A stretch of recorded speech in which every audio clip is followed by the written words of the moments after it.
Alright, for my topic today, I chose depression. Um, I felt like it was something that needed to be probably talked about because a lot of people deal with it. There's a lot of information on it, so. Are you recording?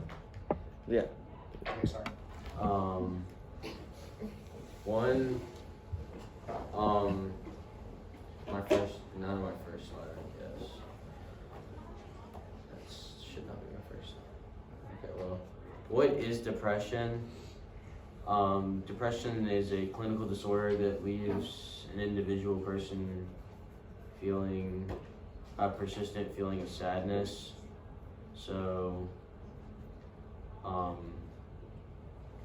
they can't really control that. They get these thoughts and they don't know why, and a lot of times it will lead to other things. Some symptoms of depression are loneliness, suicidal thoughts, anxiety, guiltiness, hopelessness. There are many more, but when they start to feel these things, they can't control it, and they often need to get help, and they don't get help. They don't like to be around people either, so that's a major problem with depression. Is there is help out there, but because they're depressed, they don't want to get help.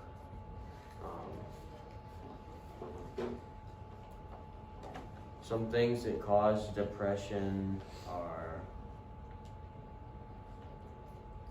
it can be their brain, the way that it was developed. Some people early on will develop brain problems, and it'll cause their depression. A lot of pregnant women will become depressed.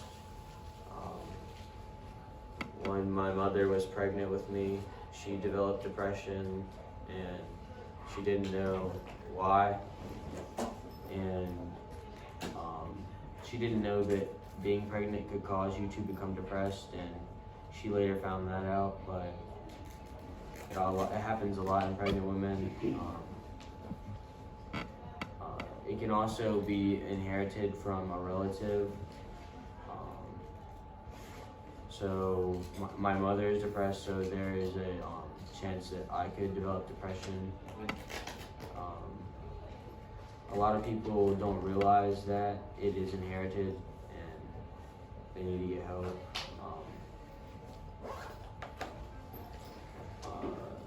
The risks of depression, low self-esteem, and if you're self-dependent, then often you'll become depressed because you don't really rely on others to help you or to draw happiness from other things, so you'll become depressed more easy.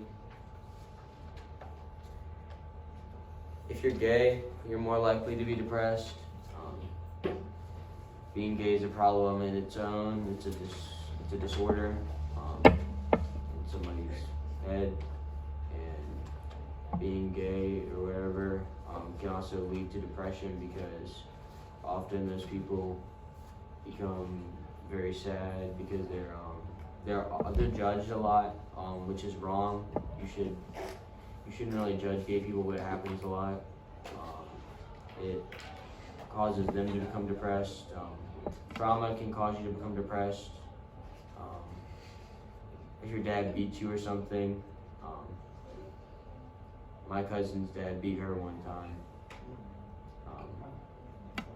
Now she has to suffer depression. If you take drugs, you're also very likely to become depressed.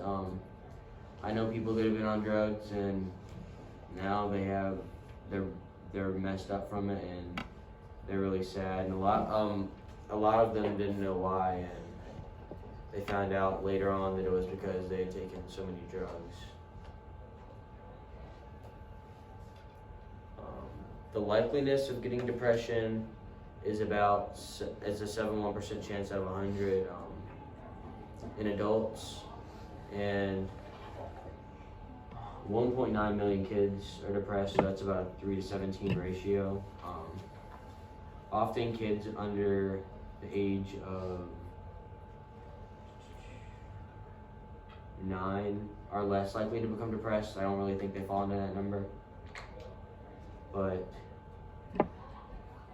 it can happen. And a lot of times when little kids are depressed, they don't know how to deal with it, and it leads to child suicide.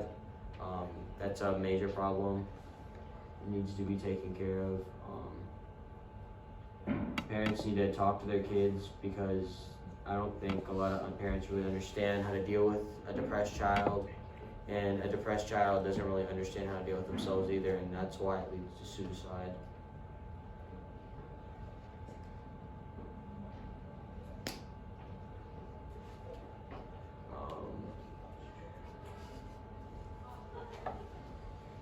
How can you get help with depression?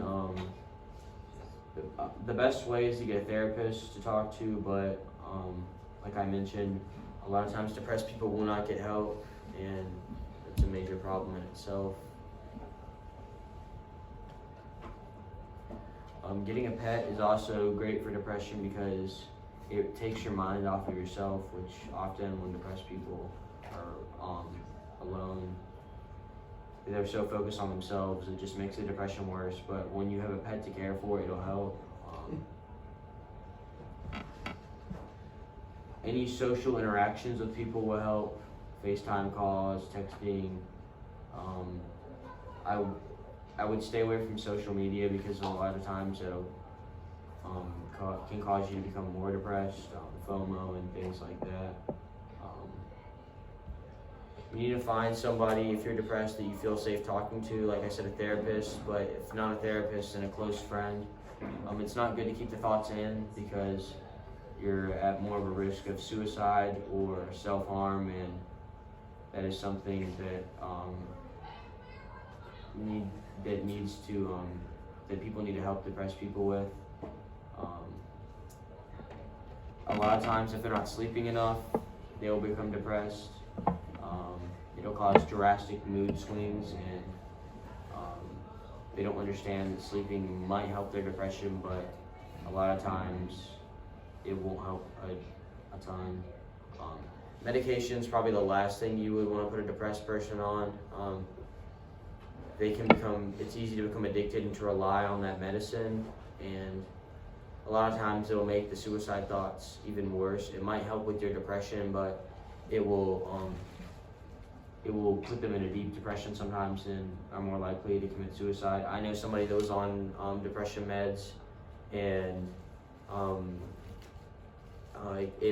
the medicine ended up making them so depressed that they tried to overdose. Luckily they didn't, they got help, but that's something a lot of people don't understand, but often doctors will put you on that if you do not want to see a therapist. And probably the last reason would be to go to church, really any kind of church, if you're not a Christian, but preferably a Christian church, because the environment there is really good. It takes your mind off yourself, and people are at the church are there for you. A lot of times pastors and deacons and stuff, they'll talk to you. If you have anything going on, they'll pray for you. Yeah, that's really it.